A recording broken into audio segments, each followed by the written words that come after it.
Welcome to Man Does Tech, where I solve the problems you didn't even know you had. You start by unlocking your MI device and opening settings. Head straight to digital well-being and parental controls.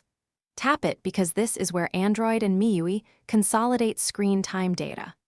Once prompted, grant activity access and notification permission so the system can log apps and usage accurately.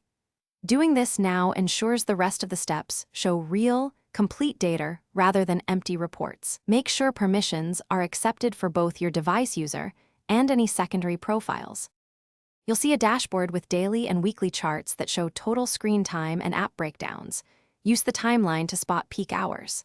Tap any app to view sessions and set an app timer. This limits usage automatically. If you want broader controls, enable focus mode or bedtime to mute notifications and schedule downtime. These tools reduce usage by design, and once configured, they enforce limits without manual supervision, improving habits over time. You can export or share your screen time report for records. Look for a share icon or export CSV in the dashboard.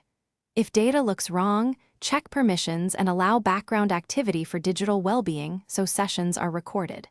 Once done, restart the phone to apply changes and make sure MIUI is up to date. Outdated system apps can break logging. If things still fail, clear digital well-being app cache before retrying. This often resolves stuck or incomplete reports. Thanks for watching. If you found this helpful, don't forget to like and subscribe.